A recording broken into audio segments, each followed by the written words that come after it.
सिर्फ एक शख्स की दुश्मनी में जो इमरान खान जेल में बैठा हुआ है, आप वो जुर्म करने लगे हैं जो जुर्म आपने 1970 में किया था और उसके नतीजे में मुल्क दो लख्त हो गया था।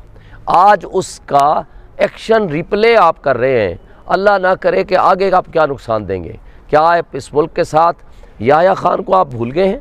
आपने उस मुल्क में जो कुछ किया था उस ज़माने में, आज जो कुछ आप करने जा रहे हैं, उस वक्त तो फिर भी सोशल मीडिया नहीं था, लोगों के पास इन्फॉर्मेशन नहीं थी। आज पूरी दुनिया में आप अपना बदनुमा चेहरा लेकर के सारी दुनिया में घूम रहे हैं। तो ये जो काकड़ बैठा हुआ है, मैं उनसे पूछता हूँ कि तुम तो फ्री फेयर इलेक्शन कराने के लिए रोज़ कहते थे, तुम 6 महीने एक्सटेंशन भी लेके बैठ गए हो। जो इलेक्शन कमीशन बैठा है, मैं उनसे सवाल करता हूँ, आपने अपनी ज़िम्मेदारियाँ किसको आउटसोर्स कर दी हैं? इस्टेब्लिशमेंट को, कि जो चाहेंगे वो कर लेंगे। मैं मुंसिफ आज़म काजी फ़ाइसा से पूछता हूँ, आपने तो कहा था कि ये returning officers, district returning officer, ये तो फरिश्ते हैं, आप तो इलेक्शन मुलतवी कराना चाहते हो। आप क्यों गए थे कि जनाब जुडिशरी से कराए जाए? अगर रत्ती बराबर मैं कहता हूँ जुडिशरी के पास थोड़ी रिस्पेक्ट रह गई है तो खुदा के लिए एक उम्मीद बाकी है, वो है जुडिशरी।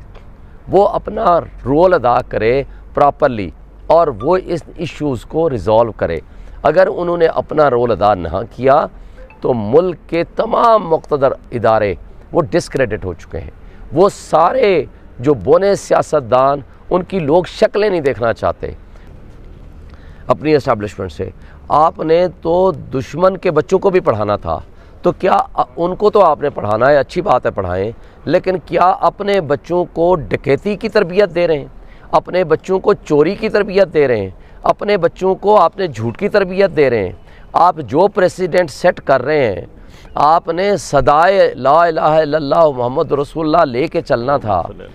आज आप किस तरह की हरकतें करके, किस तरह का तर्ज़ अमल अडॉप्ट करके आप रिटर्निंग ऑफिसर्स को अपने साथ प्रेशर में डाल के और उनके ज़ेर असर ला के रिज़ल्ट क्या अनाउंस किया?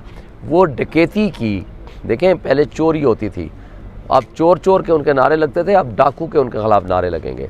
मुझे अफसोस ये है कि कच्चे के डाकू में भी इतनी गैरत बाकी है कि जब वो डकैती करते हैं तो वो मुंह छुपा के जाकर जंगलों में फिरते हैं, लेकिन पक्के के डाकू इतने बेगैरत हो चुके हैं, अफसोस से कहना पड़ता है, वो सरेआम धड़ल्ले से घूमते फिरते हैं डाका जनी करने के बाद, और वो जश्न भी मनाते हैं, वो विक्ट्री स्पीचेस भी करते हैं, और हमारी एस्टेब्लिशमेंट वो उन डाकुओं को फैसिलिटेट करती है। मैं उनसे पूछता हूँ कि कच्चे के डाकू फिर क्यों मुजरिम हैं? अगर आपने, जिन्होंने पूरे पाकिस्तान के बुनियादी हुकूक पे डाका डाला, जिन्होंने लोगों के दिए हुए हक के ऊपर डाका डाल दिया, और आप उनके फैसिलिटेटर नहीं, उस डाका जनी में शरीक कार हो गए, तो मुझे बताएं फिर कच्चे के डाकू के ख़िलाफ़, वो तो एक सिंगल इंडिविजुअल के ख़िलाफ़ सिर्फ डाका होता है, तो आप उनको क्यों, उनके ख़िलाफ़ आप ऑपरेशंस करते हैं? मैं एक सवाल और भी करता हूँ, बुखारी साहब ने भी, और हम रब्ता करने की कोशिश कर रहे हैं चीफ, और टुडे की एप्लीकेशन भी फ़ाइल कर दी है कि आज ही फ़िक्स किया जाए। अब रजिस्ट्रार ऑफिस से हमने रब्ता भी कर लिया है, उनको मिल के भी आए हैं पर्सनली।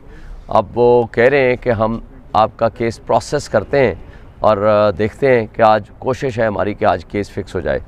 देखें, बात ये होती है कि अर्जेंसी होती है हर केस की। कल केस लग गया सेम डे के लिए लाहौर हाई कोर्ट में, सेम डे के लिए पेशावर हाई कोर्ट ने भी लगाया, और ये केस भी रातों को भी लगते रहे हैं, सुप्रीम कोर्ट भी लगती है। केस टू केस नेचर पे डिपेंड करता है, और हमारी रिक्वेस्ट है चीफ जस्टिस से, उनसे या सीनियर प्यूनी जज से, उनमें से जो भी अवेलेबल हूँ, या जिस तरह का भी कोई सिचुएशन हो, तो वो केस को फौरी तौर पर फिक्स किया जाए ताकि किसी को कोई इबाम बाकी ना रहे। ये अर्जेंट नेचर का केस है।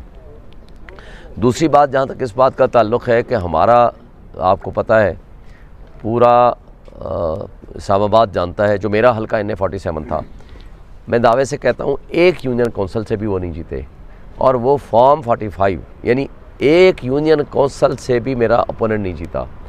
फॉर्म 45 हमारे पास ओरिजिनल सूरत हाल में मौजूद है। मोर देन 53,000 की लीड से हम, लीड है, ये डिफरेंस है, बल्कि अभी 2-3 रिज़ल्ट्स वो थे जिसकी कॉपी थी, हमने कहा ओरिजिनल आ जाए, उसको उसके साथ अपडेट कर लें। मोर देन 53,000 की लीड से हम ये इलेक्शन जीत चुके हैं। ओरिजिनल हमारे पास फॉर्म 45 मौजूद है, उसकी फ़ोटो कापी हम लाए हुए हैं इस्लामाबाद हाई कोर्ट में, वो भी हम जमा कराना चाहते हैं। अब इसके अलावा 47 फॉर्म कंसोलिडेट होता है on the basis of 45 form. मुझे अफसोस ये होता है कि हमारी ब्यूरोक्रेसी इतनी बेज़मीर हो चुकी है, उनमें इतना शर्म हया बाकी नहीं रहा और उनमें गवर्नेंस की कैपेसिटी एंड कैपेबिलिटी ख़त्म हो चुकी है।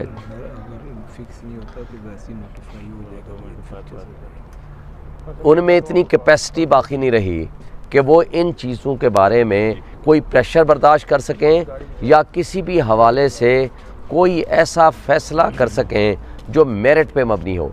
यानी जो इस्टेब्लिशमेंट चाहेगी, जो आकर डंडे के ज़ोर पे उनके कराना चाहेगी, वो जो चाहेंगे उसके मुताबिक वो साइन कर देंगे।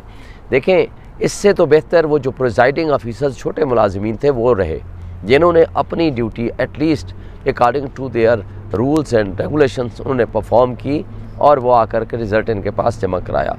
मगर रिटर्निंग अफसर ने वो खुदा बना हुआ है, उसने हमें मुझे तो कम से कम आउस्ट कर दिया फ्रॉम हिज ऑफिस, प्रोसेस में शामिल नहीं होने दिया।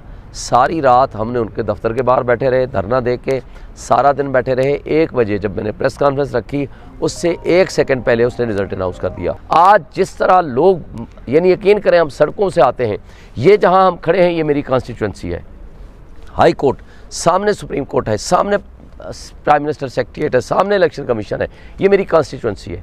यहाँ इलेक्शन से पहले जो इस तरह हमारे ख़िलाफ़ FIR हैं, हमारे तमाम सपोर्टर्स के ख़िलाफ़ FIR हैं, लोगों को उठाया गया, पोलिंग एजेंट को रातों को उठाया गया, उनके घरों में छापे मारे गए, सब कुछ एक तरफ, पूरी पाकिस्तान की दुनिया लोग उठे in favour of mister Imran Khan.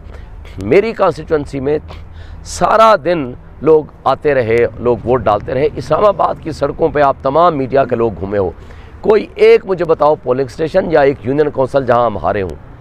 सारा रिज़ल्ट हमारे पास मौजूद है, लेकिन डाकाज़नी करते हुए लोगों में गैरत भी ख़त्म हो गई है, शर्म व हया भी ख़त्म हो गई है।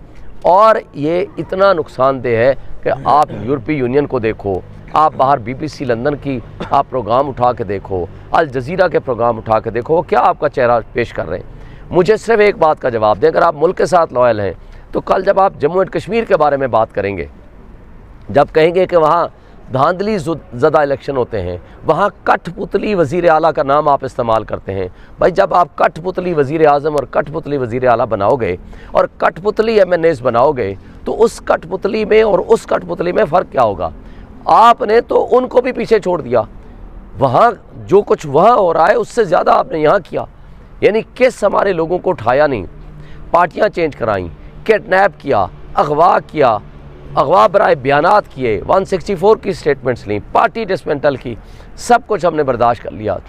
फिर आपने प्रपोजल फॉर्म छीनने शुरू कर दिए, फिर आपने प्रपोजल सिकंडर उठा लिए, फिर उसके बाद आपने 90% मेरे समेत हमारे इस करप्ट ब्यूरोक्रेसी के ज़रिए आपने हमारे नॉमिनेशन फॉर्म रिजेक्ट कर दिए। जब हम बहाल होकर आ गए, उसके बाद आपने पुलिस को हमारे पीछे लगा दिया। हम तो इलेक्शन लड़े ही नहीं, हम तो इलेक्शन लड़े पुलिस के ख़िलाफ़। रोज़ SHO के हम थानों में होते थे, एक SHO, दूसरा SHO, तीसरा SHO, चौथा SSP, 5वां IG। हमारा काम ही सारा दिन यही होता था। मगर इस सब कुछ के बावजूद आखिरी रात भी आपने हमारे पोलिंग एजेंट उठा लिए। लेकिन छोड़ देते हैं, सारी चीज़ें छोड़ देते हैं। भाई, रिज़ल्ट जो प्रिजाइडिंग ऑफिसर्स ने in the shape of form 45 होता है, 45 सारे इकट्ठे करके 47 बनता है कि जनाब अब टोटल कंसोलिडेशन ये है। अब टोटल कंसोलिडेशन में यहाँ 53-54,000 की लीड से मैं जीता हुआ हूँ, अगला बंदा उतनी वोट भी नहीं ले सका, आप उसको कहते हो वो जीता हुआ है।